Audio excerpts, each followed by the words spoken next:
Hello, this is a shortened, streamlined version of the talk I gave at the CogSciSci 2022 conference, and it's called Using the Resources Framework to Understand Student Misconceptions in Science. My name is Gethyn Jones, and I'm a teacher of physics at Surbiton High School. What is the Resources Framework? It's a theoretical framework commonly used by physics education researchers. Examples would be Andrea de Sessa, David Hammer, Edward Reddish, and others to model how students think in physics. It dynamically models student thinking as the activation of a number of cognitive resources, or, if you prefer, different thinking resources. The thinking resources used in the RF or resources framework are 1. Embodied cognition. This is the very primitive base level layer of human thinking, e.g. the gut instinct that up is that way, the up that you feel when your eyes are closed. Second, there's encyclopedic knowledge. This is the learned knowledge layer. Can be learned knowledge from formal settings like school or from other informal settings. An example would be the knowledge that up is away from the center of the earth. Contextualization. This is the filtering layer which selects which cognitive resources to activate. For example, if you're in the Northern Hemisphere and you're considering which way is up in Australia, you would select your encyclopedic knowledge resources rather than your embodied cognition resources to get a feeling of which way is up.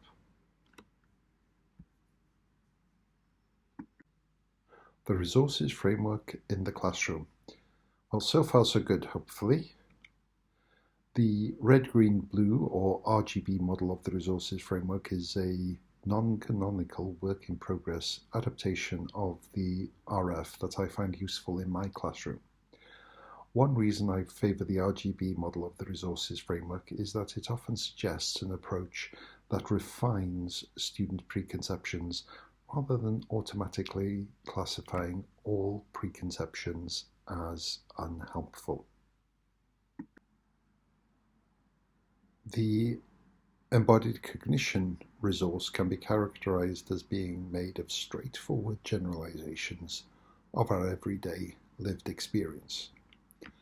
Some of these resources are what de Sessa calls p-prims or phenomenological primitives.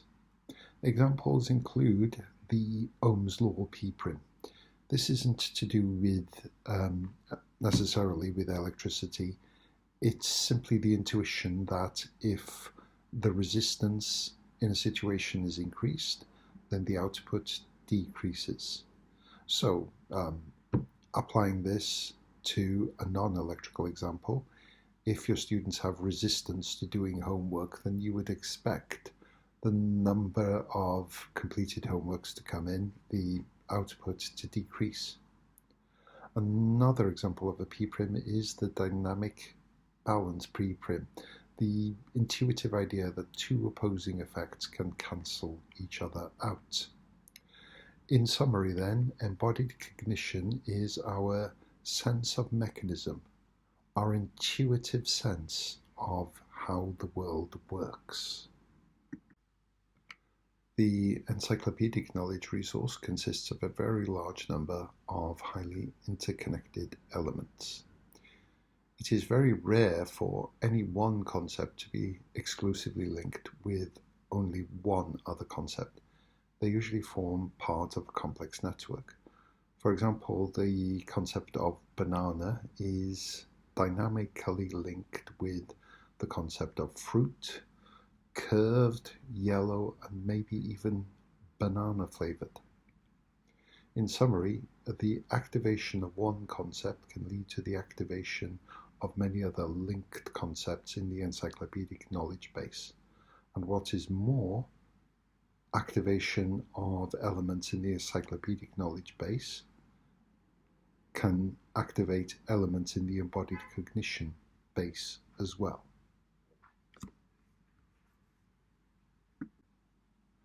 The final part of the RGB model of the resources framework is the blue circle representing the contextualization cognitive resource.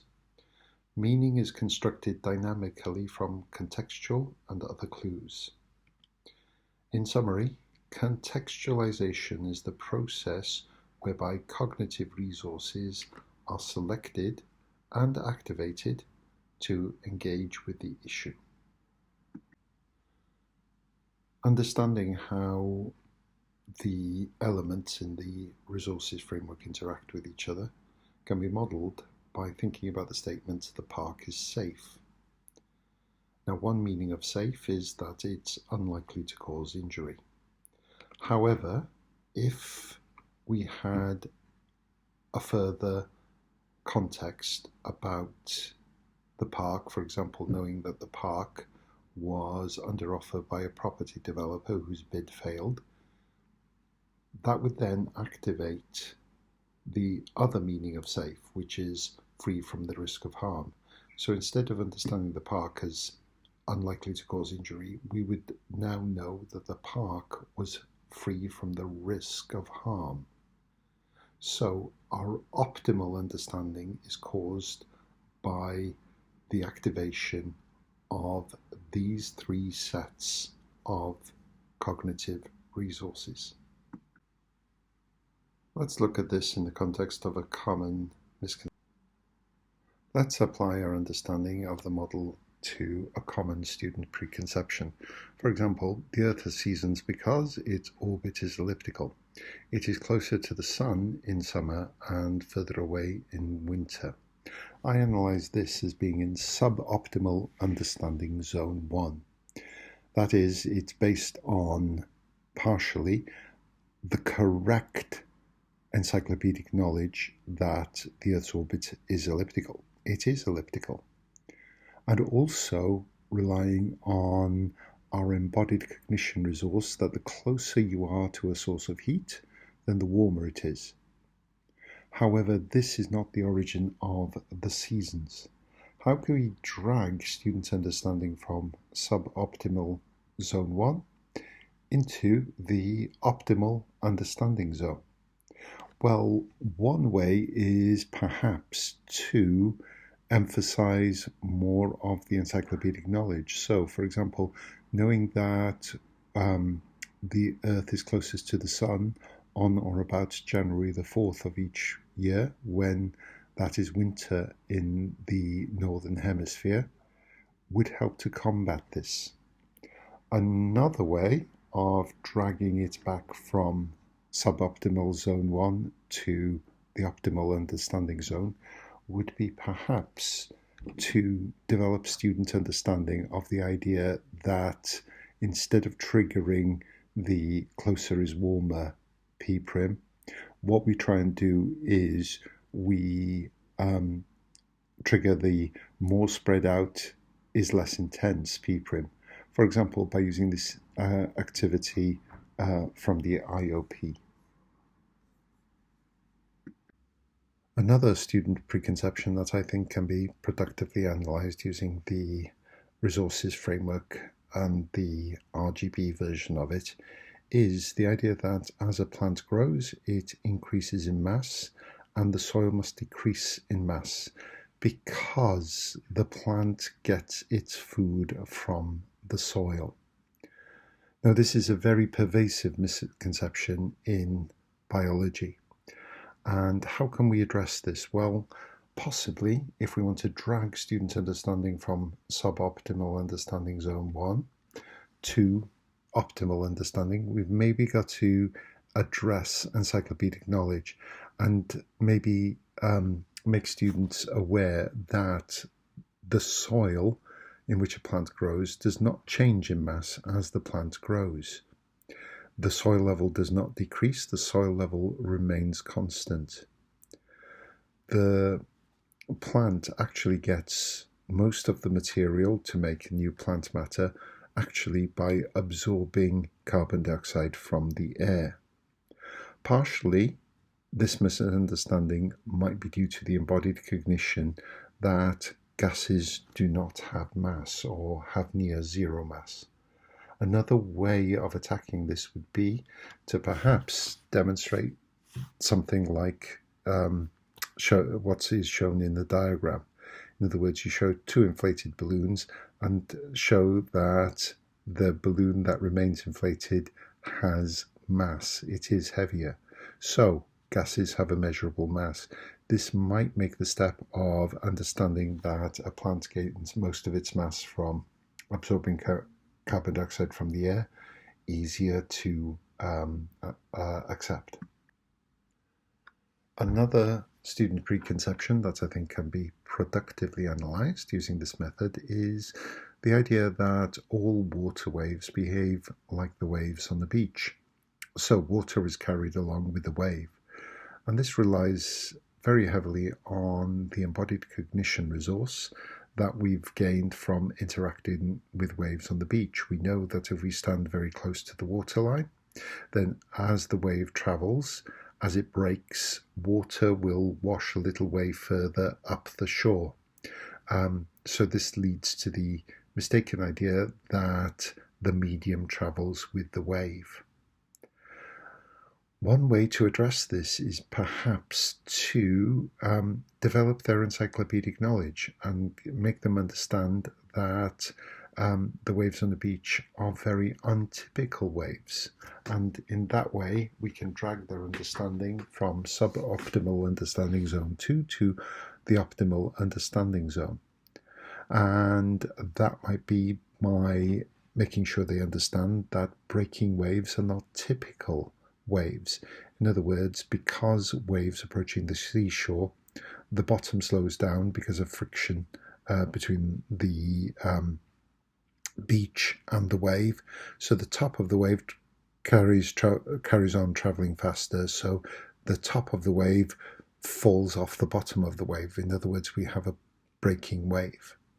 And understanding that water waves on the beach are not typical waves is a very powerful way of addressing this misconception.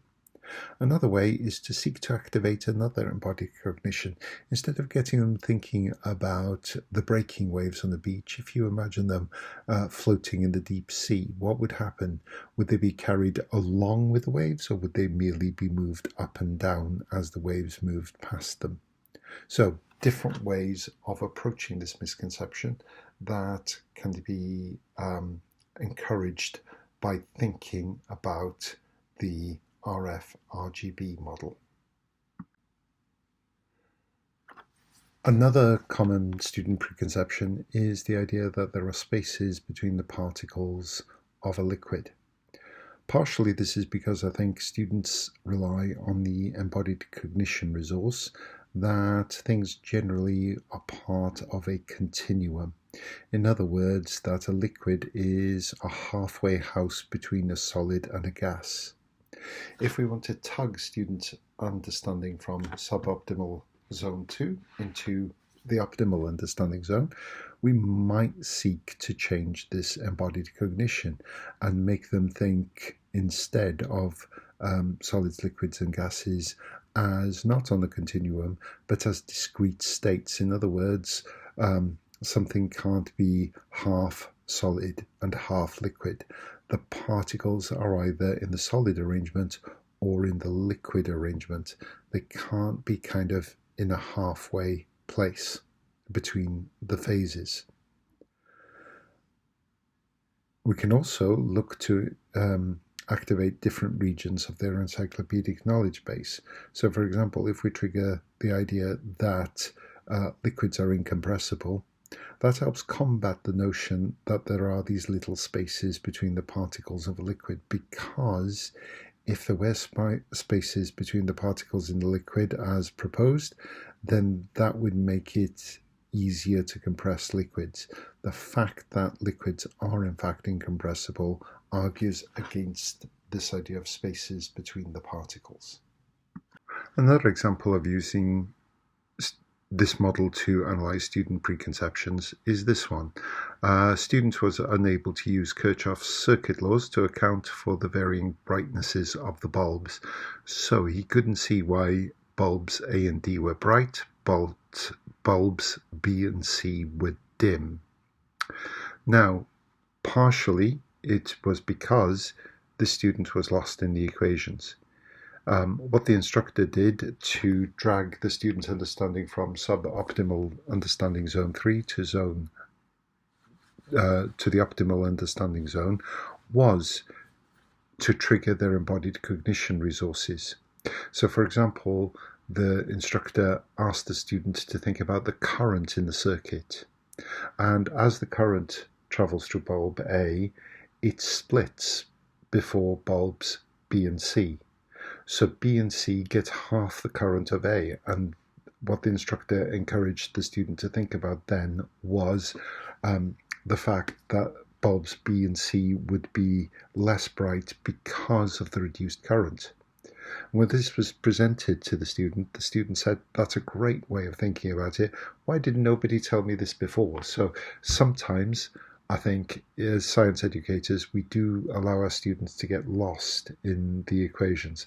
And sometimes it's good to trigger the embodied cognition resources to develop a more secure understanding of even complex phenomena.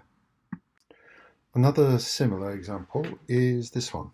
So we've got a straightforward chemical reaction where carbon dioxide is produced. Now, what researchers found was 66% of students were not able to calculate the correct mass of carbon dioxide. This is because they assumed that all the reactants would combine together to produce 0.41 moles of carbon dioxide. The reality is there are more moles of oxygen than there are of carbon monoxide. So that means the carbon monoxide is the limiting factor on this reaction. So if you encourage students to actually count the number of particles involved in this to trigger that particular embodied cognition resource, it can help drag their understanding from suboptimal understanding zone 3 into the optimal understanding zone and realize that the carbon dioxide will not be produced unless you have atoms of carbon present. So it's the number of atoms of carbon that decide how much carbon dioxide is produced, and that an amount of oxygen gas will be left over by the reaction. So, in conclusion, the resources framework, in my opinion, provides much food for thought and fascinating reading for all science teachers. Please see the Redition Quote 2015 reference for a concise introduction to this. The RGB model of the resources framework provides a possible vehicle for applying the resources framework to a range of students' preconceptions. And I think this analysis can help suggest productive teaching approaches to address many of these student preconceptions. References I've used in this presentation are on this slide. And I'd also like to acknowledge the physics classroom for providing the excellent color edition simulation, which I used to illustrate some of the slides. Thank you very much for listening. If you want to read or hear more from me, I've got a blog. It's physicsteacher.blog. I also contributed the physics chapters to the book Cracking Key Concepts in Secondary Science, and contributed a chapter on constructing example sets to the Research Ed Guide to Explicit and Direct Instruction. I'm also on Twitter, so feel free to follow me or interact with me on Twitter. Thanks very much.